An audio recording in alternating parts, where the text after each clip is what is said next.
that she doesn't meet the requirements. And by the way, the lawyer that wrote that piece is a very highly qualified, very talented lawyer. I have no idea if that's right. I would have assumed the Democrats would have checked that out before she gets chosen to run for vice president.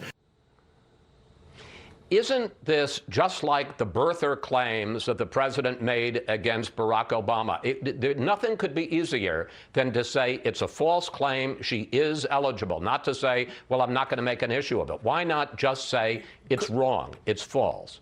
Chris, yesterday, he made it, again, very clear in his press conference yesterday, because there were questions after his press conference on Friday. By the way, the president is giving a press conference almost every day, in stark contrast to Joe Biden, who continues to hide in his basement and is not available to the press. But on this issue of Kamala Harris, he made it very clear yesterday. He said, I'm quoting, he said, this is not something we will be pursuing.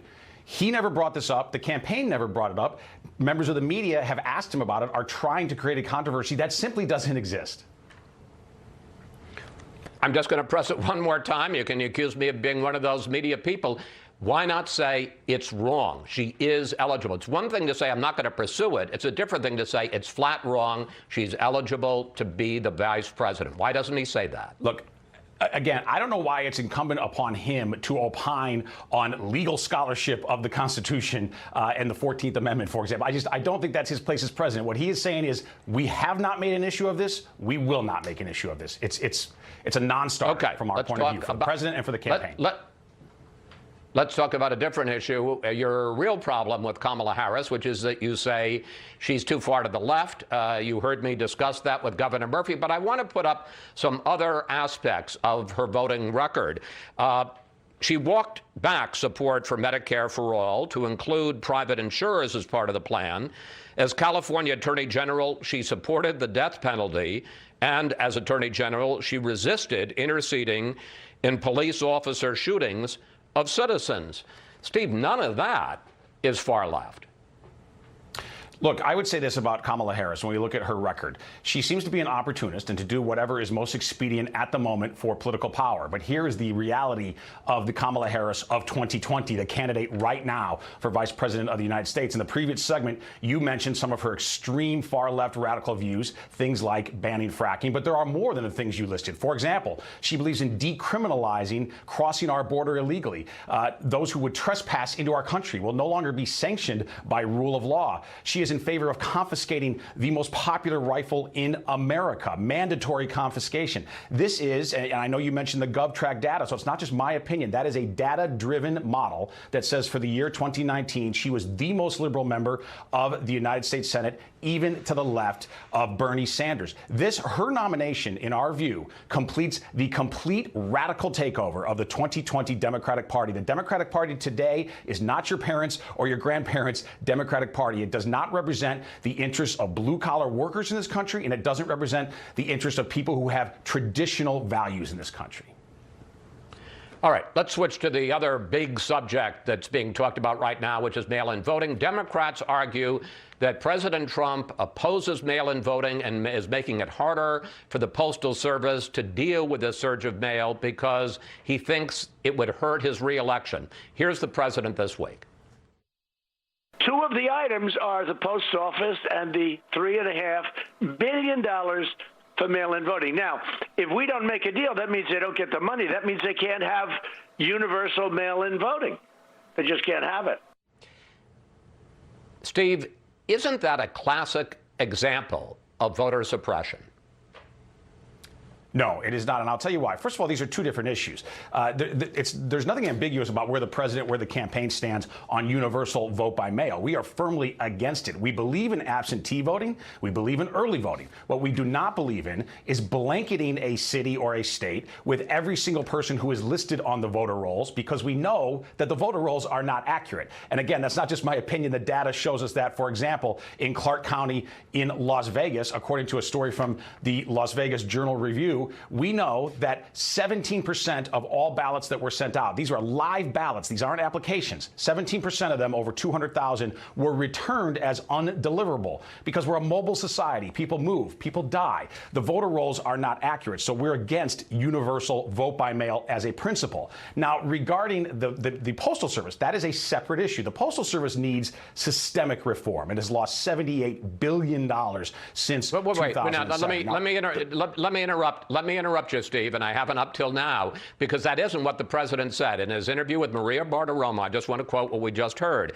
If they don't get the money, that means they can't have universal mail-in voting. I understand issues with the Postal Service, but he is specifically saying he's linking the money to the Postal Service for universal mail-in voting. And that raises this question, because the Postal Service, because of its money problems, has just made a bunch of changes. They have eliminated overtime. They have taken hundreds of mail sorting machines out of operation at a time when you're going to have a new crush of mail from mail-in voting. And it isn't just mail-in voting, Steve, because it's also, as Governor Murphy said, people aren't getting their Social Security checks. People aren't getting their drugs in the mail. But isn't the president, at a time when the mail is more important than ever for an election, why not make it easier for people to vote, not harder? Well, here's the answer, Chris. He is willing to, because that's not all he said on Friday about the postal system. He also said in his press conference, and again, he continues to make himself available on a near constant basis to the media, the exact opposite of what the Biden campaign and Joe himself are doing. He also said in his press conference then on Friday, when questioned about this, he said he would be willing. He has already offered $10 billion of additional aid to the postal system if the Democrats will come to the table and make a deal. He was asked, would he go all the way up to the $25 billion that the Democrats want? And he said yes, if they come back to the table with the tax cuts that the president wants for American workers and the relief he wants for those who are jobless and still looking. So, I mean, that answers your question. He said yes, he is willing to make that deal. But well, let me ask this. It doesn't matter. But Chris, it doesn't matter how much money the post office gets. But Democrats are saying, you know what, maybe we won't do it as part of the bill. We'll just do a bill to bail out the post office because it's so important that people be able to vote mail-in, Chris, between now and November. Would the president support that as a separate package? There is no amount of money that could get the United States Postal Service ready for universal vote by mail. And the reason I know that, don't take my word for it, listen to the state of Washington's Secretary of State. Those who are in favor of this universal vote by mail often point to the state of Washington as the symbol, as the example of what we should be doing nationwide. The Secretary of State of the state of Washington says it takes 5 to 10 years to build the capacity to suitably do it. They're now advocating to try to do this in 5 to 10 weeks. That won't work. Okay. One final question. You'll want to answer this one. Traditionally, when one party holds its convention, the other party and the nominee for the other party goes dark. That is not what President Trump is going to do this week. Put this map up on the screen. He's going to barnstorm the country this week, traveling to 4 potential swing states. Question: why is the president doing it, and why does he think that he's going to be able to break through when there's all of this media focus on the Democratic convention, as there will be on the Republicans next week?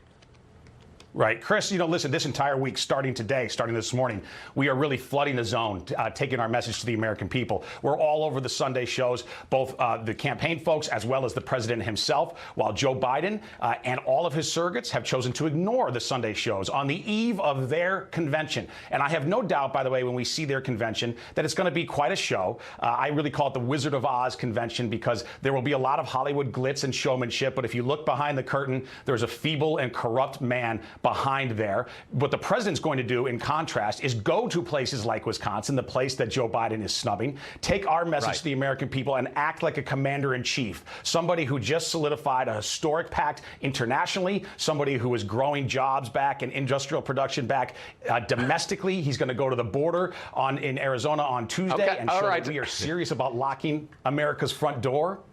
Steve, I promise you I'm going to break in. Thank you. Thanks for your time this weekend. And next weekend, I promise we'll be previewing the GOP convention. Thanks, Steve.